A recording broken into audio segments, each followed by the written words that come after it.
Kumusta kamong tanan din ha?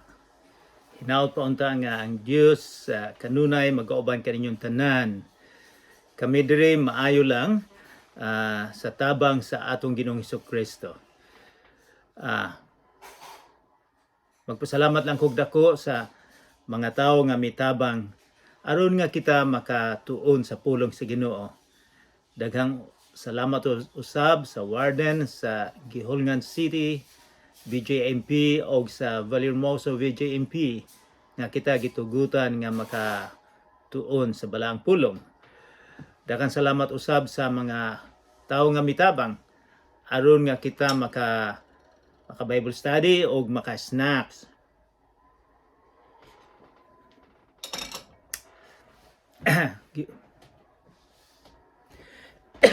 Gibol lang ko gamay dire. So, anyways, sa dili pa kita magsugod, akong mag-ampo kita para atong ihatag ang tanan sa atong Ginoo. Mag-ampo kita.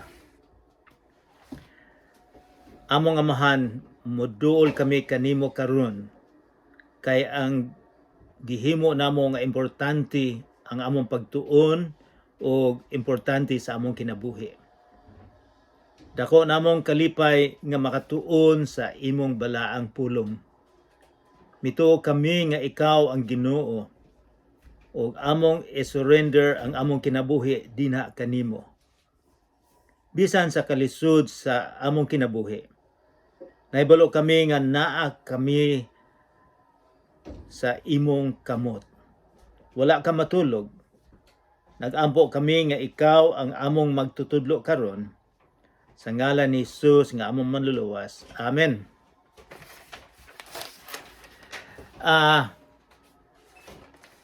Sa dinhi pa si Jesus sa kalibutan, mga 2,000 na katuig karon, daghang mga tao excuse me. Daghang mga tao nga mituo, misunod kaniya. Tungod kay daghang man siyang nahimo nga mga milagro. Apan bisan unsa kadaghan ang misunod ni Jesus, dinha usay mga tao, mga leadership sa ilang relihiyon nga gikontra ang atong Ginoong Hesukristo. Wala mo tuo kaniya. Adunay mga rason nga nung dili sila mituo kaniya. Tungod kay ang ilang power, ang ilang gahom sa pagkupot sa mga tao, mawala. Ang ilang negosyo, mawala. Naibalo kita nga dako ang ilang negosyo, dili ba gibalibay man sa atong Ginoong Hesukristo ang mga lamisa, ang negosyo. Sa unang panahon usab, kini sila ang relihiyon ilang gigamit nga negosyo.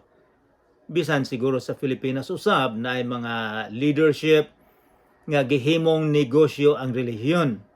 So ang atong Ginoong Hesukristo dili gyud gusto nga gamiton ang Ginoo, ang relihiyon para makakuha kwarta. Mituo usab sila nga si Jesus fake.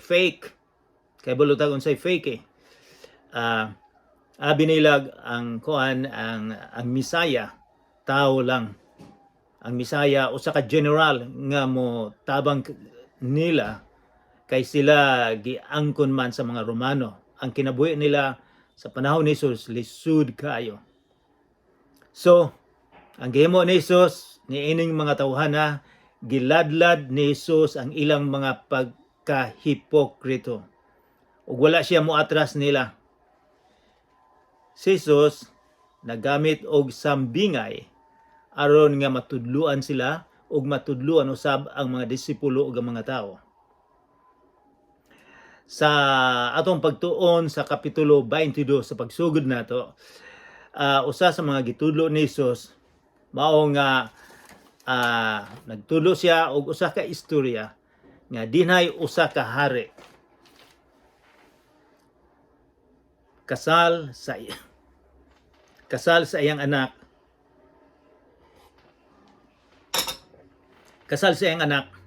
Nag-imbita siya katong gipili gyud niya. Apan ang nahitabo wala tagda ang iyang imbitasyon sa kasal sa iyang anak. Ang nahitabo gipatay pa nila ang sulugoon sa hari. Nasuko kayong hari o gipamatay sila.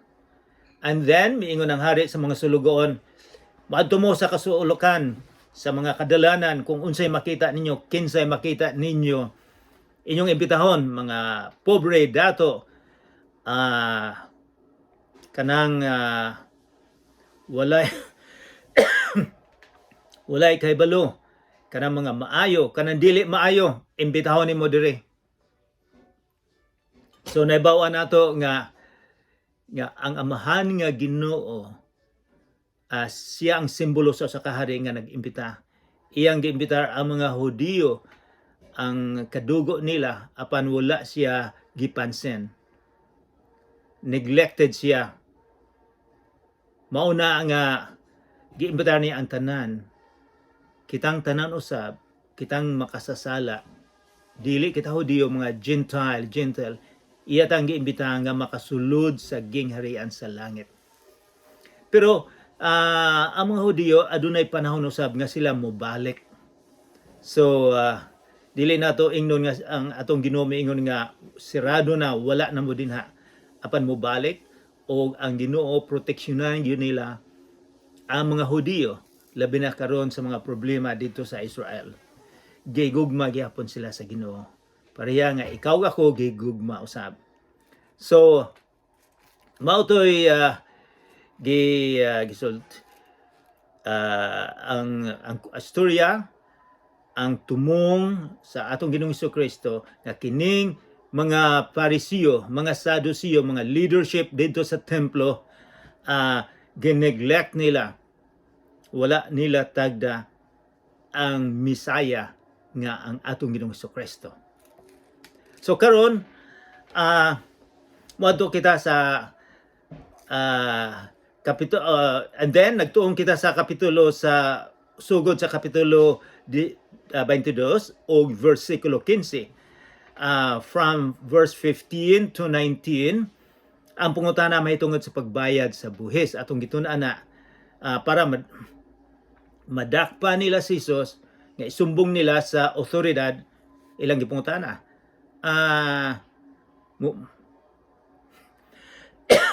mayo bang mobayad og buhis sa mga Romano o dili? Ang mga Romano, they were hated. Talagang suko sila ng husto sa mga Romano kay under sila. Ang buhis dako kayo. Ilang gipangutana si Jesus, unsa man maayo ba magbayad og buhis? Miingon si Jesus, hatagan nimo kog kwarta. Kinsa maning tao dire? Kinsa man ang naong dinhi? Naong sa emperador. Kinsay ngalan? So miingon si Jesus, ihatag sa emperador ang iyaha, ang buhis. Ihatag usab ang sa Ginoo. So unsa may atong ihatag sa Ginoo? Ihatag nato sa Ginoo ang atong talento, ang atong abilidad, ang atong panahon, ang atong kwarta para mag-alagad kita sa Ginoo. Atong sultian, mag-alagad kita aron sultian nato sila ang ubang mga tao nga si Jesus lang ang dalan paingon sa langit. Kay siya malay nagpakamatay ka nato. So karon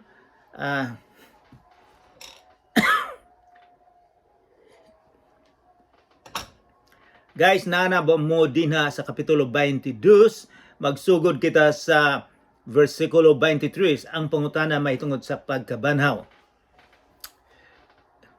Nana ba mo?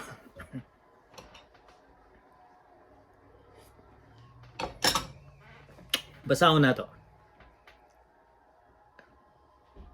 Sa mao gihapong adlaw, may mga Sadusiyo nga miduol kang Hesus. Kini sila ang nag-ingon nga dili mabanhaw ang mga patay. Kining Sadusiyo, Sadducees, usani sa pundok sa mga tao dito sa Israel.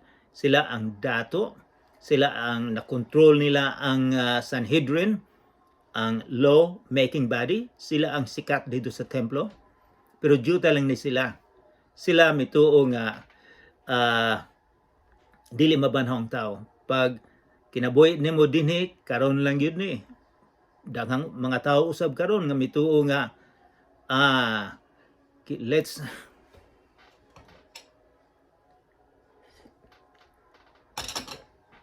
let's be merry and be happy, for tomorrow we will die.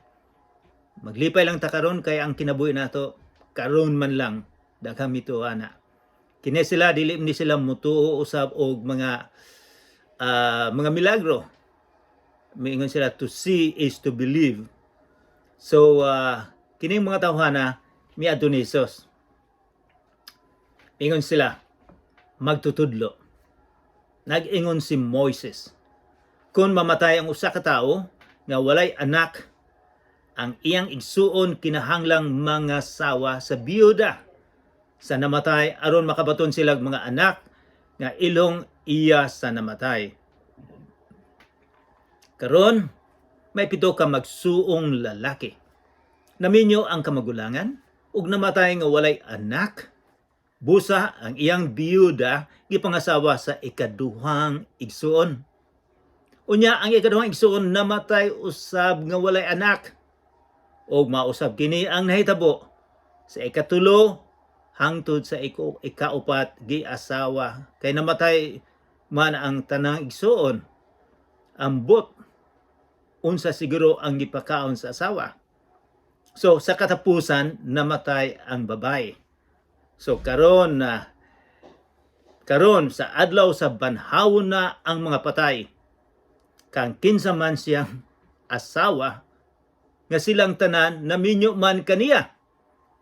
So kini murag katawanan, ridiculous, murag dili ni tinud nga nahitabo, himo lang ni. Imagine nga ang kamugulangan namatay, giasawa sa sunod nga igsuon. Ang iyang asawa hangtod nga namatay ang tanan nakaasawa niya kinsa man. Kining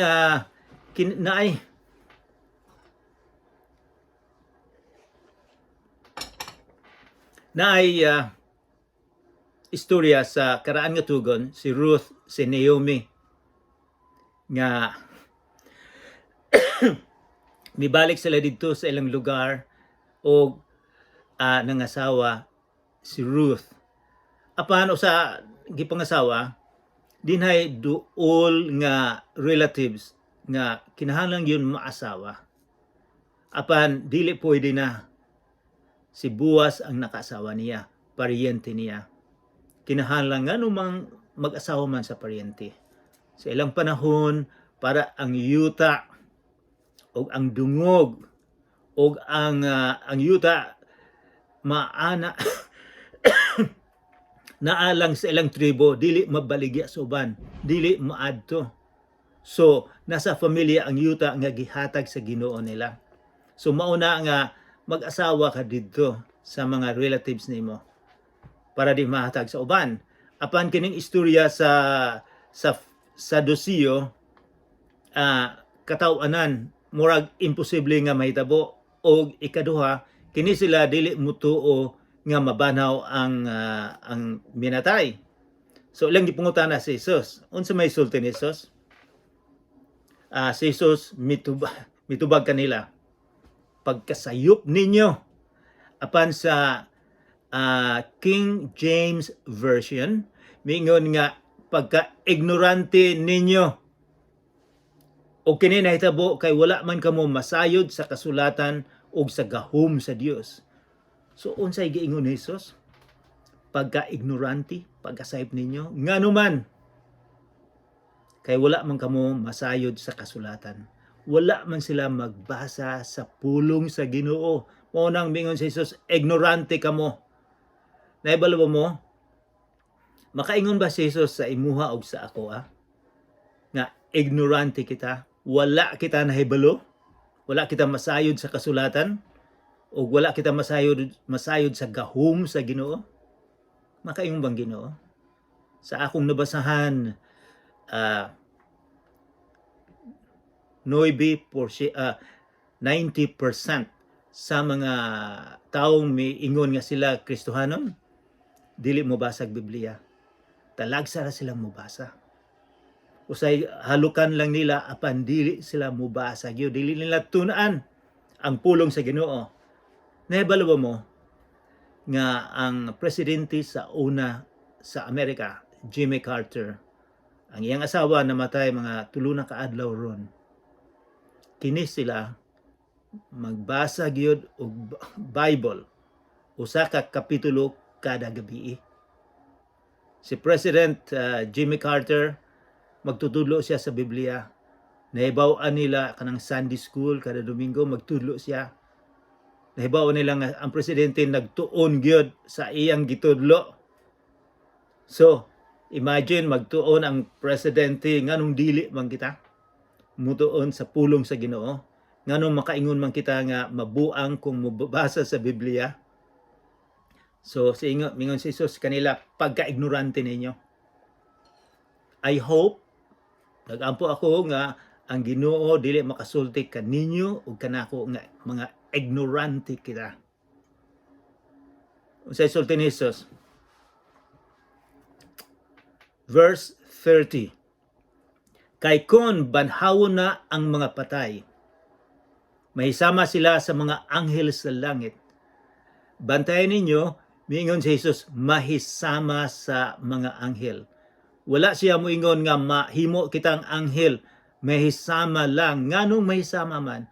Tungod kay ang anghel may kinabuhi nga walay katapusan.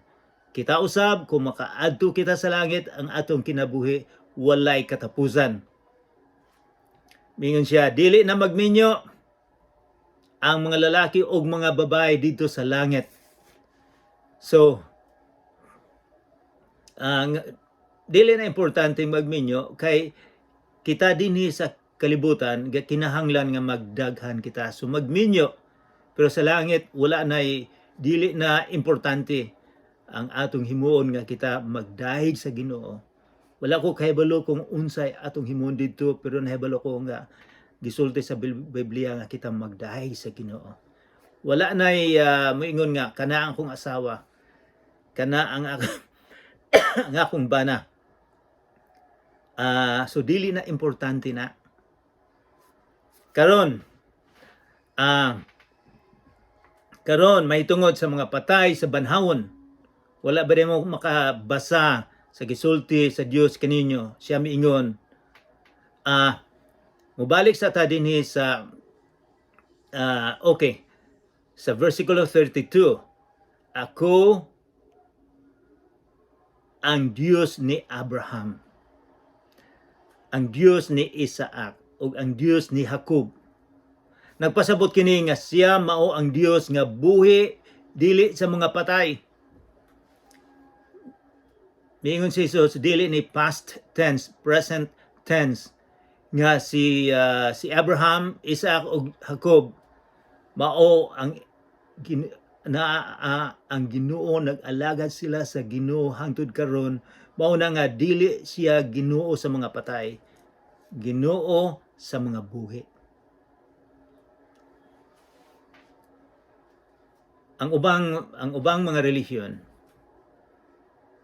mituo sila nga makaadto sila sa langit kung makapatay sila, kung magbakos sila og bomba o magpakamatay sila. Nga daghang mga tao, mga Kristiyanos o Hudiyo nga maangin.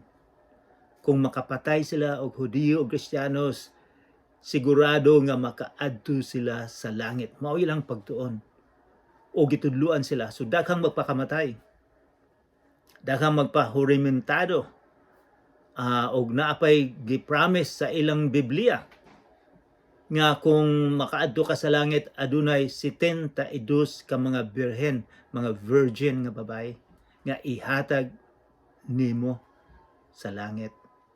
Kung mahurot na ang virgin dito sa langit, magkuha ang Ginoo og mga tao, mga pampam dito sa impyerno og himuon og dalhon niya sa langit, himuong nga virgin. Maunay ilang pagtuo sa uban.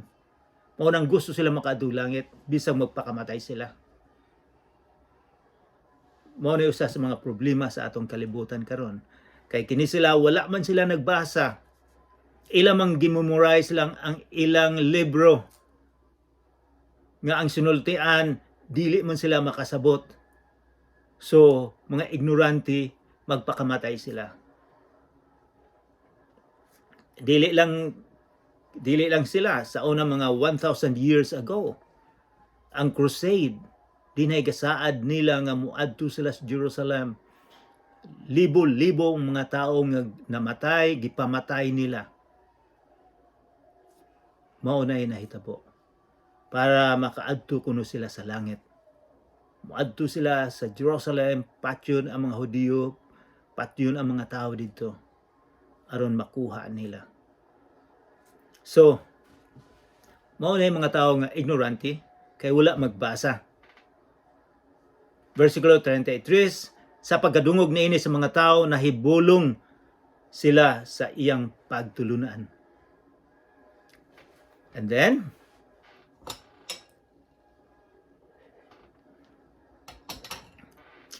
verse 34, ang title sa paragraph, ang dakong sugo. Sa pagkadungog sa mga Parisiyo nga ang mga Sadusiyo gilupig ni Hesus sa katarungan, nagpanon sila sa pagduol kaniya. Kining mga Parisiyo, usa kini sa mga grupo nga istrikto kaayo. Istrikto sila sa ilang relihiyon. Daghang mga sugo. Na sila mga sugo nga 613. So, ang kadaghanan na mahitungod sa Sabado. Nga di gyud nimo nga musimba gyud kag Sabado, nga wala kay himuon sa Sabado. Napuno sila. Mituo sila nga tungod sa ilang gihimo, malipay ang Ginoo. So, verse 35, moadto kita sa verse 35. Unya, usa kanila nga magtutudlo sa balaod. Mura ni sa English, abogado ni siya. Misulay pagbitik kaniya pinaagi sa pagpangutana. Magtutudlo. Unsa man ang labing dakong sugo sa balaod? Ikaw, sa napulo ka sugo, unsa man gyud pinakalabing dako? Ipangutana si Jesus. Kay sa ilang panahon, ang napulo ka sugo ni Moses nahimo ng 613 na mga gagmay mga balaod. So gipangutana nila si Jesus, you arrange that one. Sa 613, unsa man gyud pinakadako, unsay dili pinakaimportante? Unsa man siguro isulti ni Jesus? Nga unsay pinakaimportante ang labing dakong sugo? Si Jesus miingon, magsimba ka og Sabado. Dili ka mukaog baboy. Musimba ka Domingo or magpamiyembro ka sa usa ka relihiyon or magpatuli ka. Mao ba nay giingon ni Jesus nga ang pinakadako nga sugo? Miingon si Jesus, mitubag siya sa verse 37, higugmaa ang Ginoo nga imong Dios sa tibuok mong kasing-kasing, sa tibuok mong kalag, o sa tibuok mong huna-huna, buti pasabot sa tanan nimo, higugmao nimo siya. Gikutlo ni Jesus ang Shema. O Israel, ang Ginoo usa lang, o higugmao nimo siya sa tibuok mong kasing-kasing, sa tibuok mong kalag. Mao ni silang giampo nila, Shema.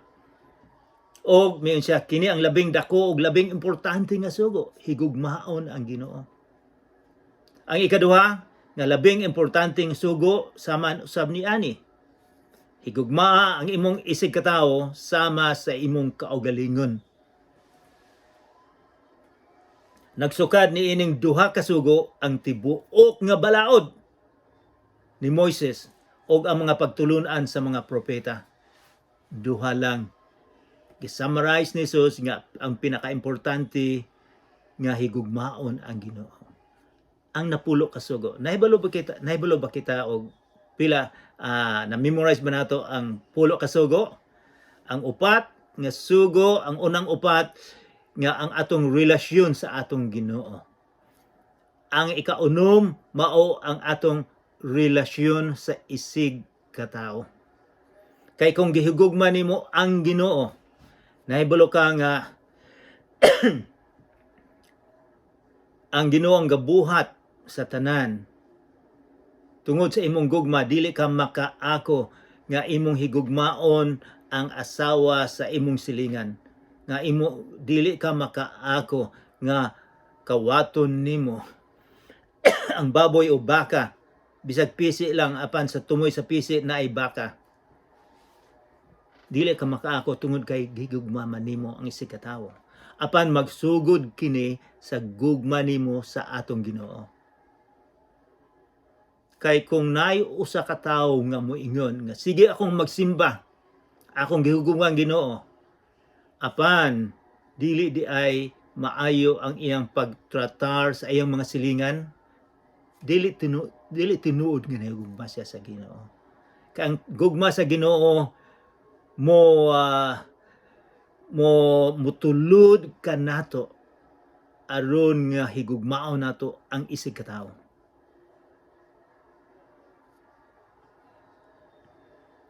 Mingon siya sa utro nako sa versikulo 40, nagsukad kining duha ka sugo ang tibuok nga balaod ni Moises ug ang mga pagtulunan sa mga propeta. Higugmaon nimo ang Ginoo. Si Jesus gani kay balo mo sa nagtuon kita sa Mateo Mateo 5 sa kapitulo 5. Katong sermon ni Jesus sa bukid, the Beatitudes in English, katong bulahan. Miingon si Jesus, didto ang tuno ni Jesus nga bisag tungod sa imong kasuko sa usa ka tawo, bisag wala nimo siya patya, apan sa imong kasing-kasing sa sulod nga imo siyang patyon, nakapatay na kag tao. Sa huna-huna lang, kung naa kay gusto sa imong silingan, gusto mong asawa silingan, gusto mo ang manok sa silingan, or unsalan pa na, bisag wala nimo kawata, bisag wala nimo kuha, apan kung naa sa imong kasing-kasing, miingon si Jesus, nakasala na ka gusto. So mao na giingon sa atong Ginoong Jesucristo. So miingon siya, importante gyud nga mahigugma kita sa Ginoo. Kay ang prutas sa gugma sa Ginoo mao'y bunga sa atong kasing-kasing. Kini dili ni sayon, apan kung kita naa ang Ginoo sa atong kasing-kasing, mahigugma kita sa usag-usa. Then versikulo 41, ang may tungod sa Misayas. Sa nagkatigom na ang mga Parisiyo, nangutana si Jesus kanila. Si Jesus nang nangutana, unsa may inyong huna-huna may tungod sa Misayas? Kang kinsa man siyang kaliwat, unsa may Misayas? Manluluwas. Gipaabot na nila nagdugay, gipungutana ni Jesus sila. Mingon sila, kang David, kaliwat sila ni David. And then mitubag si Jesus, kung mao kana, kung tinuod na inyong gisulti, ngano man nga ang Espiritu sa Dios midasig man kang David sa pagtawag kaniya nga Ginoo. Kay miingon man si David, ang Ginoo miingon sa akong Ginoo, lingkod dinhi sa akong tuo, hangtod nga himon ko ang imong mga kaaway nga mga imong tumbanan.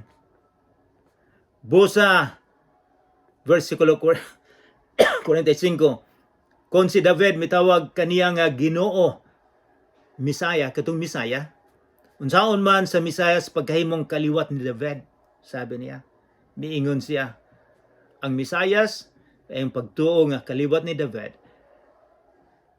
Kaya ang anak ni David si Solomon namatay man. Ang buot ipasabot ni Jesus nga ang Misayas Ginoo. Ang Misayas nahimong tao. So, dili lang kay ang paglantaw sa mga Hudiyo nga ang Misayas, ang manluluwas tao. Apan dinhi gipakita sa atong Ginoo nga Ginoo ang Misayas. Kay bilo kita nga ang Ginoo mianhi dinhi sa kalibutan aron pagluwas kanato.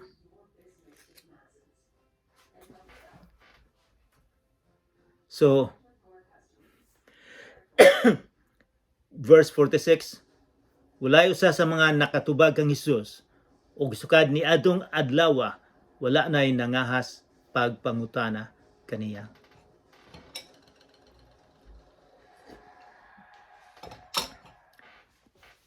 Unsa may atong buhaton sa atong nahibaw-an karong adlaw?